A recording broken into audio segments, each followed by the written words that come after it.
కీర్తన 30:11 నా అంగలార్పును నీవు నాట్యంగా మార్చి ఉన్నావు. నా అంగలార్పు అంటే బాధ, దుఃఖం నాట్యంగా మార్చాడు దేవుడు అని చెప్పి అంటున్నాడు. 31 కీర్తన 11 31 కీర్తన 5 అంటాడు, రాత్రి వేళ నేను నాకు ఏడ్పు వచ్చి దుఃఖంతో ఏడ్చాను రాత్రి, కానీ తెల్లారిసరికి దేవుడు నాకు జవాబునిచ్చాడు అని చెప్పి అంటాడు. అట్టి జవాబులు మీకు వచ్చునుగాక. ప్రతి స్త్రీ తన బిడ్డను కనే ముందు ప్రసవేదన పడుతుంది, దుఃఖము. ఆ తర్వాత 12 బిడ్డను చూసి తన దుఃఖంతో మర్చిపోతుంది. అంటే ప్రసవ వేదన లాంటి సమస్యలు వచ్చాయా, దాని తర్వాత బ్లెస్సింగ్ రాబోతుందని అర్థం. మీ బ్యాటిల్స్ బ్లెస్సింగ్ గా మారునుగాక. పౌల్ అండ్ సైలస్ వారిద్దరు కూడా సువార్త ప్రకటించడానికి వెళ్ళారు. అపోస్తలుల కార్యం 16:20 నుండి 26 31 వరకు. ఆ రోజు చాలా కష్టపెట్టబడ్డారు, కొట్టబడ్డారు, గాయాలు పరచబడ్డారు, వారిని తీసుకెళ్లి జైల్లో పెట్టారు.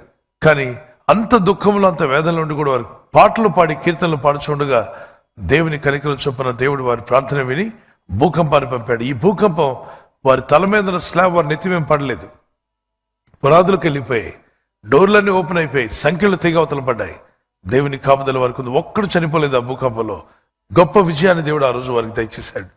విజయం ఇచ్చే దేవుడు. యోబు జీవితంలో అనేక కష్టాలు వచ్చినా ఆయన దుఃఖము, ఆయన ప్రార్థనాపల, ఎప్పుడు ప్రార్థనాపలేదు. ఆయన ప్రార్థన చేస్తూనే ఉన్నాడు, దేవుని వైపు మొరపెడుతూనే ఉన్నాడు. రోగంతో ఉన్నప్పుడు, నష్టపోయినప్పుడు, బిజినెస్ పోయినా అన్నిట్లో స్తుతించాడు, ప్రార్థించాడు.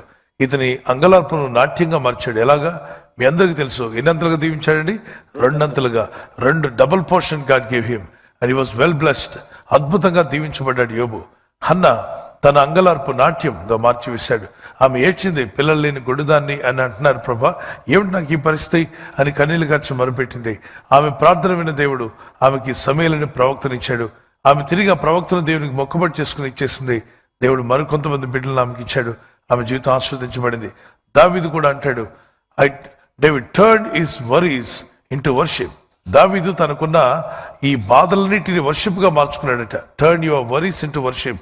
మీకున్న ఆవేదనను ఆరాధనగా మార్చుకోండి. ఉదయం సాయంకాలం ప్రార్థన చేసి మొరపెట్టండి. మీ అంగలార్పణ దేవుడు నాట్యంగా మార్చునుగాక. దేవుని బిడ్డలారా, మన మేలు కోసం ఎన్నో సమకూడి జరుగుతున్నాయి. దేవుడిని నమ్మండి, భక్తి కలిగి ఉండండి. మన హృదయాన్ని కుమరించుకుందాం. పరమందున్న దేవుడు దాన్ని ఆశీర్వాదంగా మార్చునుగాక.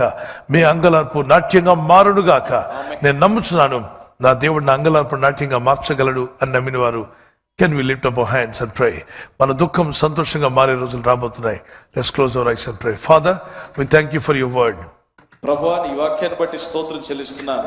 Anybody who is in sorrow, who is in brokenness, who is in disappointed and discouraged, Master, heal them and rise them up from their situation. ప్రభువా, ఎవరైతే దుఃఖంతో ప్రభువా కురింగిన స్థితిలో ఉన్నారో వారి బాధ నుంచి విడుదల దయచేయండి, వారిని స్వస్థపరచండి. Let your mercy and blessing may come upon their lives. ప్రభువా, నీ కనికరము, నీ యొక్క ఆశీర్వాదాలు వారిపైకి వచ్చునుగాక. Let the anointing of the Holy Spirit be upon all your children. ప్రభువా, నీ ప్రజలందరిపై నీ అభిషేకాన్ని కుమ్మరించండి. ఈ రాత్రి నెమ్మదితో పండుకొని సురక్షితంగా కాపాడబడినట్లుగా నీ అగ్ని కంచి వేసి మమ్మల్ని కాపాడండి.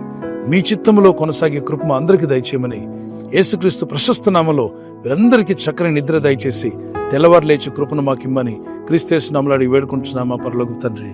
ఆమేన్, ఆమేన్. ఈ వాగ్దానాన్ని మీతోనే ఉంచుకోకుండా లైక్ చేయండి, షేర్ చేయండి. అనేకులు ఈ యొక్క ఛానల్ సబ్స్క్రైబ్ చేసుకోమని తెలియపరచండి. సబ్స్క్రైబ్ చేయని వారు కూడా సబ్స్క్రైబ్ చేయండి. Good night. God bless you.